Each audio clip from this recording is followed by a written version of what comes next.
One of the things I love about Ornament and Crime is the constant evolution and releases of new firmware versions. The Phazerville suite is the latest iteration of the Hemisphere suite. Phazerville's added a lot of additional functionality and it's got some cool new features that really enhance the usability. So in today's video, I'm going to go through what's new in Phazerville. Now, the first thing you're going to want to do is download and install a new firmware. Now, I showed how to do this in my original video on hemispheres, which there's probably a link to appearing up here in the top of the screen. I'll also include a link to it down below. You're going to need the Teensy loader, and it's the Teensy loader for the Teensy 3.2 because that's what's on the Ornament and Crime. You'll need a USB cable, but the video shows you everything you need to do and talks you through the process. To find Phazerville, first of all, you have to go to GitHub. Follow the link down below in my description text. This will take you to the main page for the firmware version, which you can take a read of and get an understanding of what's new and what's changed. One of the big things now is the ability to build from source. So if you're handy with developer tools, you can now build your own version of the firmware and make your own changes. Click on Releases now to go and see what the latest releases are. As of the time of recording, this is 1.6.2. One of the things that's new in Phazerville is the combination of existing classic Ornament and Crime apps that were in the original firmware with hemispheres and new Phazerville applets. So for example, if you wanted to install plus stock 1, you get one set of original applets. And if you install plus stock 2, you get a different set. There's also a flipped version. Choose the image you want based on the applets and the firmware applications you want. Download it and follow my install guide in my previous video. And then we'll start talking through what's new and some cool new features in applets. One really useful feature is the ability to save multiple presets. And this is a configuration of applets per hemisphere. So you have an applet in each hemisphere, along with any saved state for that applet. When you load up the Ornament and Crime, you can choose from one of 4 different pairings of applets and carry on from where you were working last time. So let's look at how this works. Long press the down button, and we come into Hemisphere Config. Now use the knob to navigate back and forward here. You can load a preset. There are 4 slots, A, B, C, and D, indicator that shows slot A has a preset saved in it. And by default, slot A is the presets loaded at boot up, and then you have to go in and select a different one. So you could select, for example, B or C. So there's nothing in them though, so let's just go back to A, and we change the applets to something entirely different. And then we long press to save. You have to do that first. You still do your long press to save on the right knob. Then we long press the down button and we go to save, and we'll save those 2 into slot B. Now I can jump between them by going back to load, loading up A, and we're back to Bugcrack. Long press again, load up slot B, and we're back to the other 2 applets. So as you can see, you can store 4 pairings of applets along with their saved state.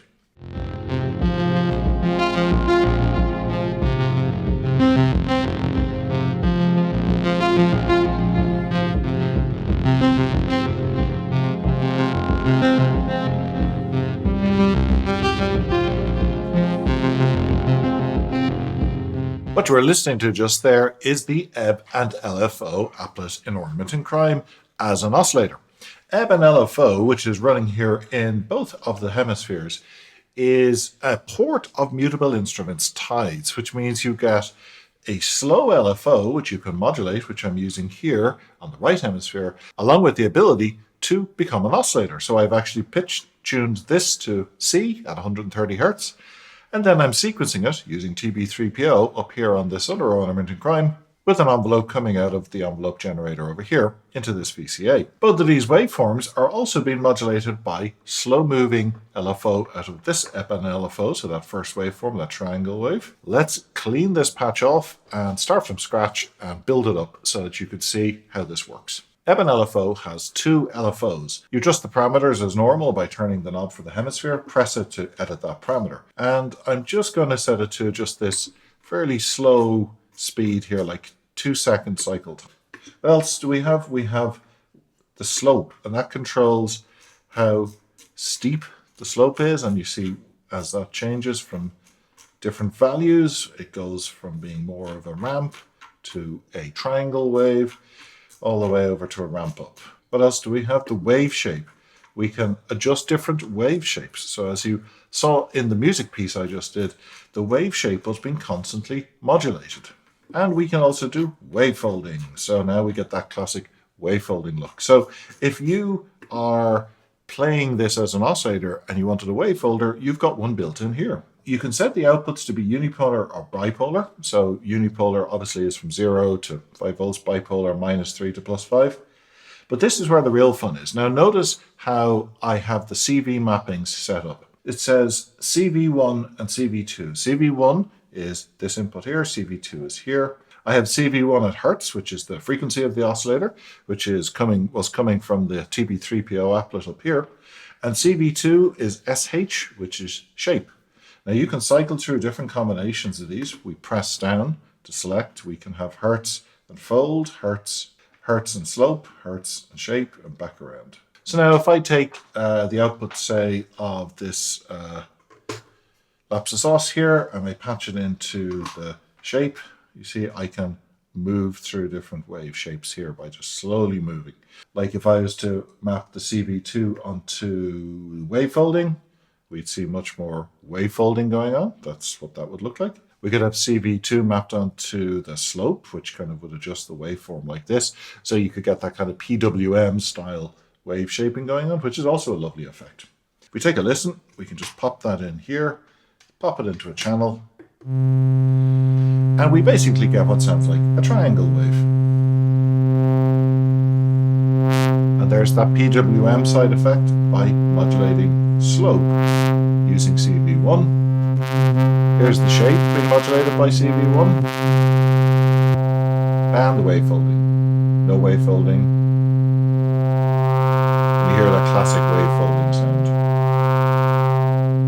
If I wanted to modulate the wave folding, or in this case, the shape, I could be doing it like that, or the wave slope.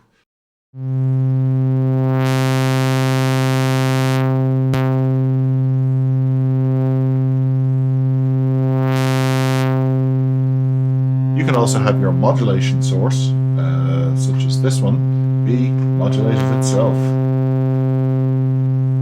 Here's the frequency being modulated by that slider on lapsus os. And we're modulating, I think this is slope. Let's take a look. Let's change that to the shape. Now I can actually pitch in TB3PO to this, and I'm going to modulate, remember, the audio rate on CV1 over here using the pitch output. The gate output will trigger the input of this envelope over here, and this envelope will now open up nicely into this VCA. We can patch that. Take the output of our VCA over here and patch it into left and right channels. And because we have two oscillator outputs, I can actually patch it as a stereo signal. So you'll get slightly different oscillator effects in each ear. Now let's take a listen, and I'm also going to modulate the shape of the second LFO running over here. So one's running as an oscillator, one is running as just a simple modulation.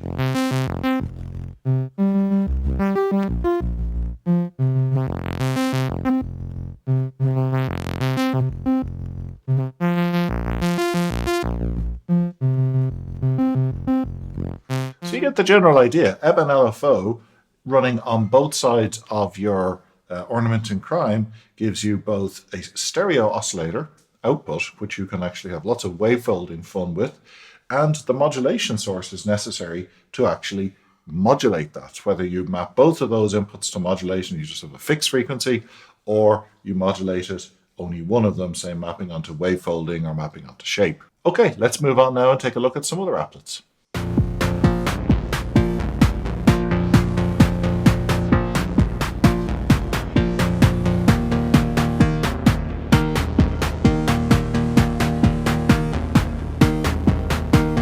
What you were listening to there was the EuclidX applet sequencing drums from Bugcrack with some melody being played by applets here, and a little bit of modulation coming from Ebb and LFO up here using the techniques I showed you in the previous section.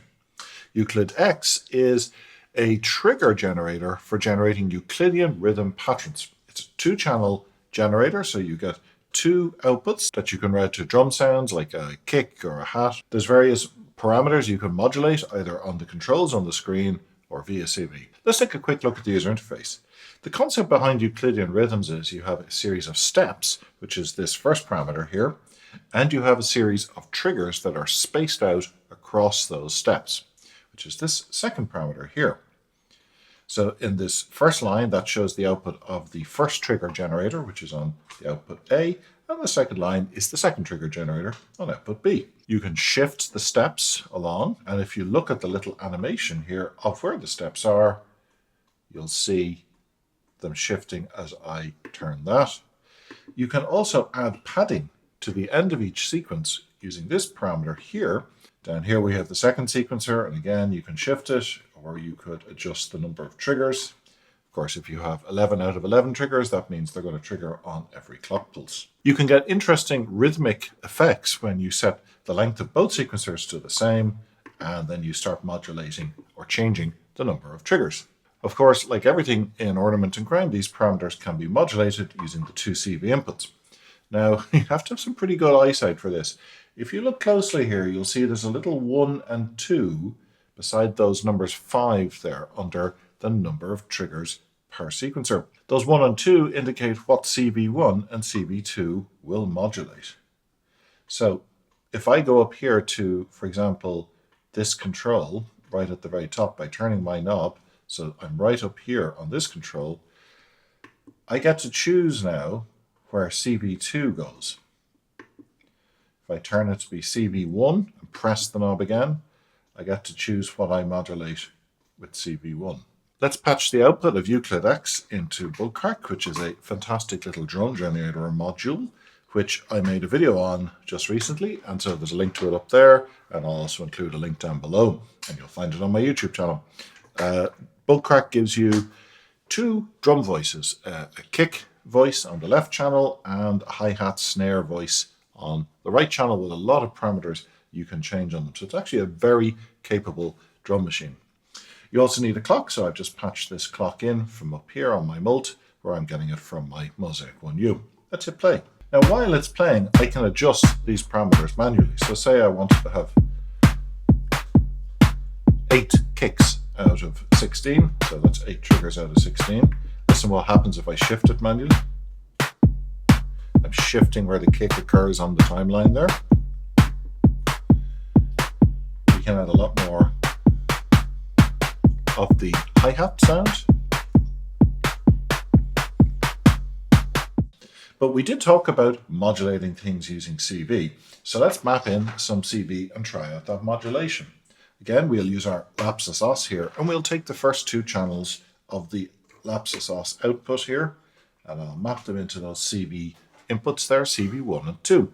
Now, if you remember, CV1 controls, I'll just move this cable, CV1 will control the number of triggers. Look what happens as I slide the slider here on lapsus os.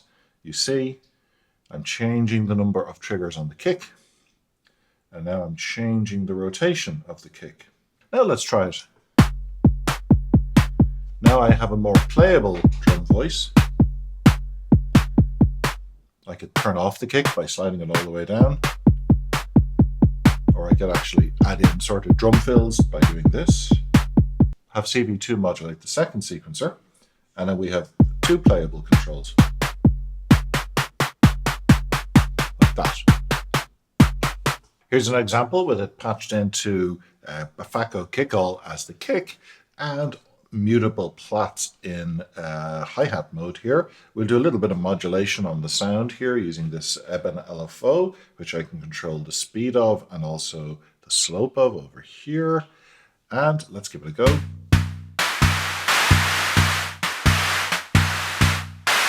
And now I have a much more kind of a musical playable sort of. I have a very playable musical setup here because I can play both triggers, and of course I'm modulating away over here, which is actually creating all sorts of variations. There's some patch ideas for using EuclidX. Let's go ahead and we'll look at some more applets.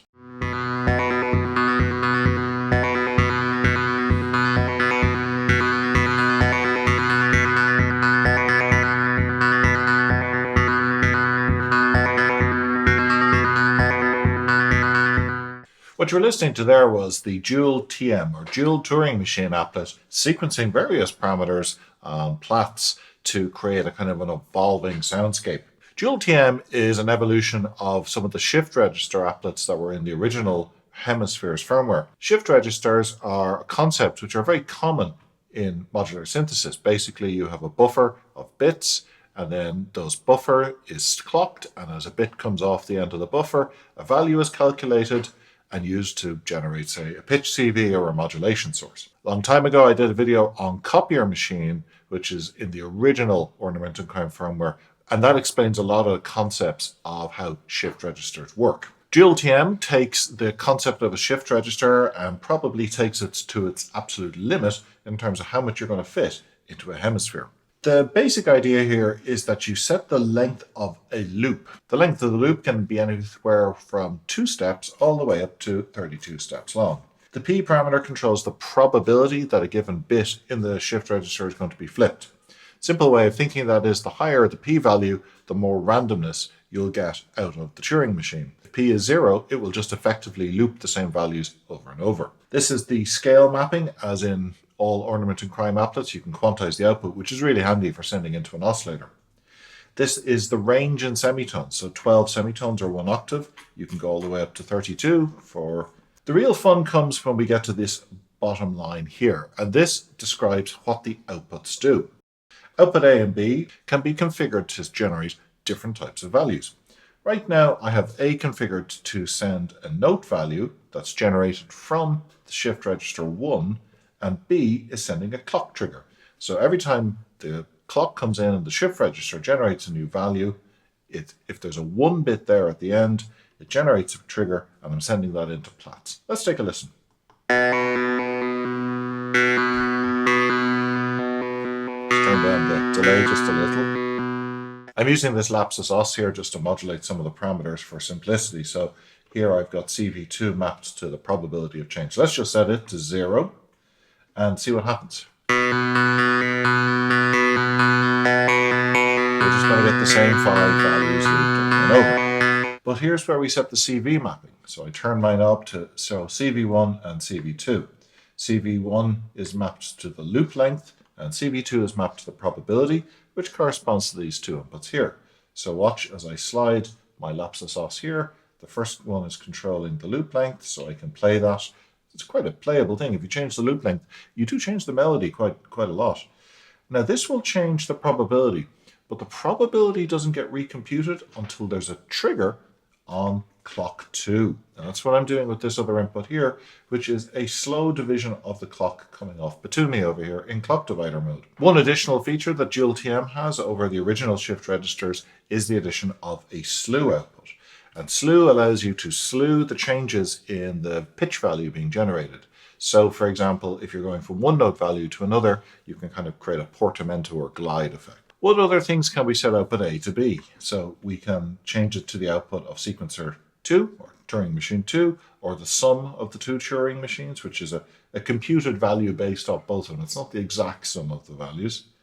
You can set it to be a modulation, bipolar modulation derived from the Turing machine. But in terms of what I want to cover in this video, that's about as much as I'm going to go into. If you have any more questions, of course, don't forget to leave me a comment down below and I'll do my best to answer them, especially on Dual Turing Machine. All right, let's move on to another applet. Life can be a funny thing, but the game of life tries to make it into something useful from a musical point of view. It's based on John Conway's original research on cellular automata, which was done many decades ago, and you can read up on it online if you wish. The idea here is that you've got a 2x2 grid of cells, and cells can live or die depending on 4 rules about how many neighbors they have. In some cases, if they have too many neighbors, they die, but if they have 1 or 2, they will continue to live. The idea is cells will continue to evolve and change, and in doing so, we can derive some modulation sources from them. It's something that you'll definitely enjoy watching because the screen is constantly changing and evolving, but you could probably get the same CV values from somewhere else very easily. Now, when you start it up, you have a blank canvas, and if you send a clock in, nothing happens because there's no cells on the grid. So what you have to do is move this XY coordinator here around, that's called the traveler, to start placing cells in this world. Now the easiest way to do that is say with a modulation source like lapse sauce here, so we can send it, and you see there I can move that. It's the X and Y direction, and this one here is the Y direction, and this one is the X direction. But no cells will get placed until a clock arrives at digital input 2. So clock 1 will clock the life cycle, and clock 2 will place the cells. So now when I send this clock in here, as I move my controls around, you see cells are starting to be placed. They're living. We have life. Well, if we want to keep on modulating that, why not use our old friend Ebb and LFO? And we'll just take the output values of these two here to move our traveler around, and that's the point at the intersection of that X and Y there that will indicate where a cell gets placed. Now, what are the outputs? Well, we have two CV outputs. One is derived from the global density of cells on the display. In other words, the more cells there are, the higher that value is. And the other one is derived from the local density of cells around where this XY point is. So while the global density may be low, you could be in a region, like over here, say at the top left, where there's an awful lot of cells going on, and so this value will be higher.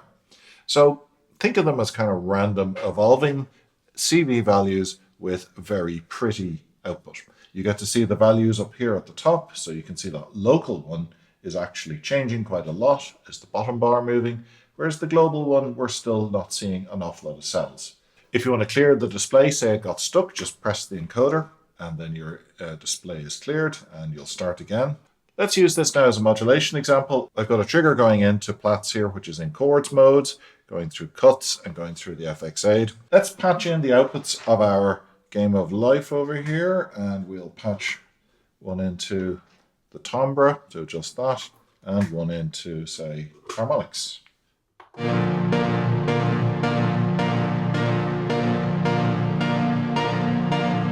hear now as the modulation changes, its sound changes.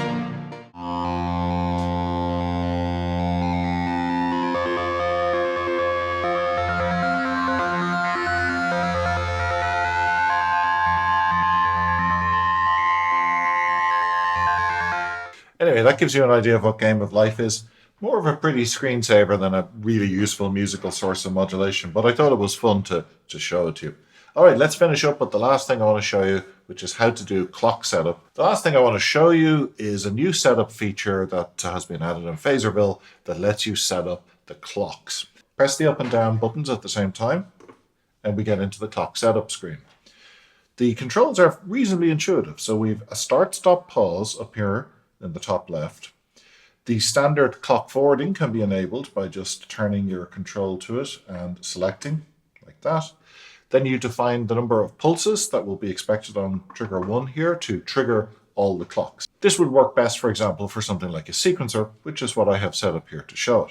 You can set the speed of the clock, the beats per minute, manually, or you can tap tempo. This is where it gets interesting. You've got two lines of controls here. The first one indicates how much, what is the clock multiplier output, and if something is set to 4, that basically would be 4 pulses. If it's 0, that zeroes it out and no trigger is sent to it. These are manual trigger generators, so if you press that, it's as if there was a clock being generated, and you'll generate a pulse there. What do I have on the left hemisphere? I have Sequence X. The Sequence X by default, if you give it a clock pulse here, will advance one step, and if you give it a clock pulse here, we'll reset. Let's see what happens if we simulate that using our manual triggers. So I'll press 1, 2, 3, go back, and now you see we're on the third step. Go back into clock setup, go to this trigger, do it once, go back, and now we're back onto the first step. So this is ideal if you wanted to reset external sequencers and you didn't have a reset output. Now, let's look at what happens if we set play to on. We're now running with an internal clock, and I'm just going to forward that clock out onto this clock skipper, which I've set to 100%. So basically, it'll send it out onto a trigger here. So I'm going to go in here and turn on the legacy forwarding option. Now, I also set the same clock multiplier here on the trigger generator so that I'll actually send triggers into Plaits to play a sound. And now when I hit play,